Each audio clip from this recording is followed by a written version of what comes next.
जी को हमारे चैनल की ओर से जन्मदिन दिवस की हार्दिक शुभकामनाएं। थैंक यू, बहुत बहुत धन्यवाद। महाराज जी, आज आपका जन्म दिवस है। शहरवासियों को, देशवासियों को क्या संदेश देना चाहेंगे आप? वैसे तो आयु का 1 वर्ष कम हो जाता है, निकल गई, नई शुरुआत होगी।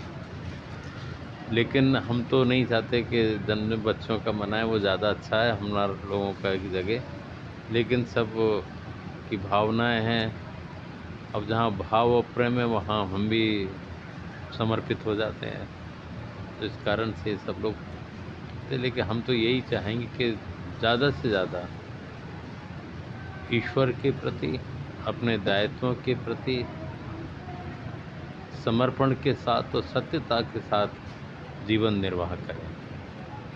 अगर कोई भी विकार अपने अंदर है तो उन विकारों को छोड़ने का प्रयत्न तो नहीं, हम तो ये कहेंगे कि वो विकार छोड़ देना चाहिए, ताकि हमें भी लगेगा कि हमारे सानिध्य में हमसे जुड़े हुए लोग हैं, उनसे विकारों से ग्रस्त नहीं है, सच्चे साधक हैं, सच्चे सत्संगी हैं। और गीता में कहा है, प्राणी मात्र के अंदर मैं विराजमान हूँ, प्राणी मात्र के अंदर। तो हम सब तो हैं ही हैं, लेकिन जितने भी जीव जन सबके अंदर वो है। महाराज, आज देखा जा रहा है कि नई लॉबी एक जन्म दिवस को एक टेंट करके मनाती है, कभी गाड़ी पे केक वेक रख के। ऐसा महाराज क्या है ये नई जनरेशन को? अब वो केक का तो बड़ा अजीब है, हमने भी मना किया लेकिन केक बना दिया है। वो बच्चे जो है ना, वो अपने घर पे ही बनाया है मतलब, और लेकिन फिर भी लाते हैं। लेकिन जो माहौल जिस तरह से वो प्रदर्शित करते हैं, वो प्रदर्शन अच्छा नहीं है, लोगों पे अच्छा मैसेज नहीं जाता। अपने विश्व में गरीब से गरीब भी है, उनका भी जन्मदिन होता है, और जब वो इस तरह का वातावरण देखते हैं और फिर देखा, जैसा कि आपने जिक्र किया, लोग ड्रिंक किए हुए हैं, गाड़ी के बोनट पे केक रखा है, और फायरिंग तक करते हैं, हवाई फायर। वो तो अच्छा नहीं है, अपने आप को सुधारने की ज़रूरत है कि प्रेरणादायक तरीका होना चाहिए, ताकि दूसरे को भी प्रेरणा मिले, और किसी को ये ठेसें कि मैं भी पैसे वाला होता है, मैं ऐसा होता तो मैं भी ऐसे बनाता।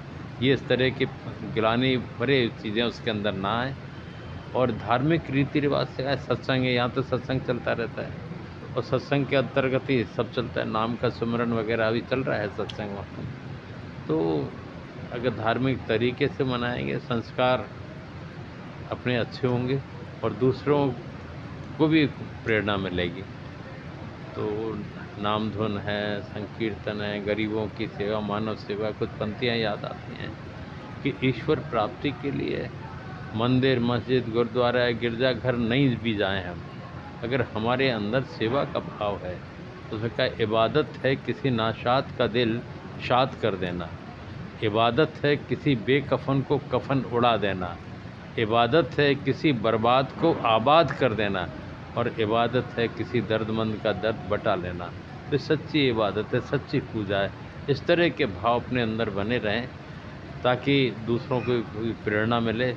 ये नए तरीके, पाश्चात्य दबाव अपने ऊपर नहीं होना चाहिए, बल्कि अपना दबाव उनके ऊपर होना चाहिए, अपनी संस्कृति का, और हर जगह वो संस्कृति झलके और लोग उसको अपनाना चाहें, ऐसा वातावरण निर्मित होना चाहिए। महाराज, आपको पुनः जन्म दिवस की हार्दिक शुभकामनाएं। आपको बहुत बहुत धन्यवाद।